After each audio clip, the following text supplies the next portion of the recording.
62 é uma sequência aqui de conteúdos, pessoal, da aula 61, tá certo? Onde nós vimos no livro-texto, eu dei essa aula para vocês semana passada, nós vimos no livro-texto a evolução histórica da atividade industrial no Brasil, tá? Então, ela é bem legal, assim, essa aula aqui é uma aula bem bacana, porque a aula 62 praticamente é revisão da revisão, certo? Que revisão da revisão, professor? Na verdade, a semana passada, se você lembrar, eu falei para você que o desenvolvimento industrial do Brasil, ele acontece no início do século XX. E praticamente, a industrialização no Brasil, a que vai dar sustentáculo para que nós tenhamos a atual economia, né? Urbana industrial no Brasil, ela vai acontecer na década de 30 e vai acontecer nas mãos de um cara chamado Getúlio Vargas, ó. Então, é o momento que nós temos a crise de 29, tá? A crise de 1929. E aí, no Brasil, você tinha toda uma infraestrutura pautada no café, que passa a ser utilizada agora para o desenvolvimento industrial. Então, meio de transporte, mercado consumidor, até mesmo a questão aí da matéria-prima, enfim. Implantação das indústrias de base, né? Companhia Vale do Rio Doce, CSN, tudo isso vai acontecer nos anos 30, nas mãos de Getúlio Vargas. Momento nacionalista, porque se acreditava que o desenvolvimento industrial, dentro da lógica keynesianista, tinha que acontecer com o capital privado nacional, que aí seria da aristocracia agrícola, cafeicultora, mais o capital estatal, tá? Então, várias características, né, são comuns. Esse momento aqui é conhecido como momento de substituição de importações, tá? Esse é o momento em que você vai ter, então, o Brasil passando a ter que produzir aqui o que antes vinha de fora. Por que isso acontece? Isso acontece porque a Primeira Guerra Mundial começou a limitar as importações. E nós tínhamos o mercado consumidor, então o Brasil passou a ter que se organizar com isso. E o início desse processo acontece com Getúlio Vargas, certo? Beleza? Aí um segundo grande boom aqui vai ser a primeira grande abertura, né, do que nós chamamos aí de primeira grande abertura para o capital privado internacional.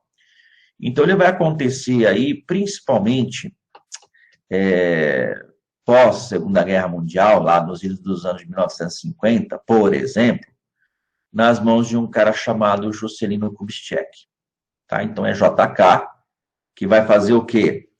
JK que vai propiciar a entrada da participação do capital privado internacional. Né? Então, é um momento em que se acreditava que o Brasil iria crescer 50 anos em 5, ocupação do centro-oeste, transferência da capital do Rio de Janeiro para Brasília, né? E aí a ideia é que você tivesse um fomento da industrialização a partir da participação do capital privado internacional. Esse momento é chamado de momento desenvolvimentista, e ele vai acontecer pós anos 50 e até os idos dos anos de 1980. É a primeira grande abertura, a primeira abertura para a entrada do capital internacional. Então, tem uma coisa aqui que tem que ficar atento, tá?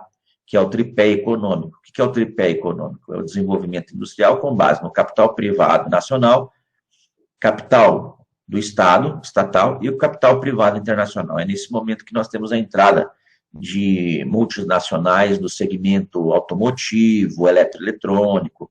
É nesse momento que vai ser desenvolvido, já nos idos dos anos 60, pelos militares, a Zona Franca de Manaus, né? Então, é importante a gente entender isso aí, tá? Então, tem esse momento pós-Segunda Guerra de JK, depois vai ter o momento da ditadura militar, tá, galera? E na ditadura militar, nós vamos ter dois momentos distintos aqui, ó, vamos puxar. Primeiro momento, que vai de 64 até os anos 70, 73, por aí, é o conhecido milagre econômico, né? Grandes obras de infraestrutura. E aí você tem um segundo momento, que é um segundo momento de maior dificuldade, de declínio da indústria, por conta das crises do petróleo, que vai culminar nos anos 80 com o que nós chamamos de... vai culminar nos anos 80, que nós chamamos de década perdida. Por conta das crises do petróleo, o Brasil tinha dificuldade, e aí você vai ter que fazer investimento nos anos 80 em prospecção de petróleo, vai se desenvolver o pró-álcool e tal. A coisa só vai melhorar do ponto de vista industrial nessa terceira etapa, que ele colocou como segundo âmbito, tá?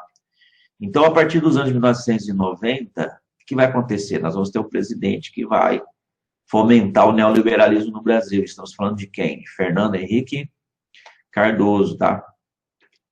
Então, o que vai acontecer? Nós vamos ter uma reorganização da economia através de um plano chamado Plano Real e a implantação do modelo neoliberal no Brasil, onde nós vamos ter, então, o início das privatizações e uma concessão de serviços do Estado para o setor privado e uma grande abertura para a entrada do capital privado internacional. Entram novas indústrias do segmento eletroeletrônico, bem de consumo durável, não durável, semidurável, só que aí começa a rolar uma coisa diferente. O que acontece? Essas indústrias que vão vir para o Brasil não vão se concentrar mais no Sudeste, elas vão tentar buscar outros fatores locacionais, que tenta eliminar uma coisa que a gente chama de arquipélagos econômicos. O Brasil é meio que uma ilha, né? Sudeste lindo, rico, maravilhoso, que transforma as outras regiões em meros fornecedores de matéria-prima e fontes de energia. Então, é nesse momento que acontece duas coisas importantes, tá? É a chamada descentralização industrial, surgimento de novos parques industriais, que nós vamos discutir depois, e vai surgir nesse momento também um negócio que a gente chama de guerra fiscal. O que é a guerra fiscal? Tá? É a disputa entre os municípios e estados para atrair indústrias fora do eixo Rio-São Paulo. Me dá um exemplo, Sardinha. Uma prefeitura dá uma isenção X de IPTU. Aí outra prefeitura dá menos, né? Dá mais isenção. E assim vai. Assim acontece também com os estados. O imposto importante dos estados é o ICMS. Então, o estado da Bahia dá 10% de isenção de ICMS. O Paraná dá 15%. Começa a gerar uma guerra. É a chamada guerra fiscal para atrair as indústrias. Então, é importante a gente destacar que, desde a substituição de importações até essa primeira etapa aqui, ó, na ditadura militar, a indústria cresce. Depois ela cai. Aí, nos anos 90, ela vai crescer de novo. Tá entendendo? E aí, o que vai ocorrer? A partir dos anos de 2008, a indústria desacelera no Brasil devido à crise econômica mundial, dá uma recuada. E ela vem dessa situação até os dias de hoje. Associada, inclusive, a questões políticas, embates políticos e agora, mais recentemente, com a questão do coronavírus, Covid-19. Então, é importante vocês entenderem isso. Isso vai ser cobrado bastante no vestibular, tá? O pessoal pergunta bastante isso aí. Então, o que eu quero que você faça, já que a gente já fez a revisão, tá? Eu já tinha dado a aula 61, que é esse mesmo tema, e estou revisando tudo com você com a 62, certo?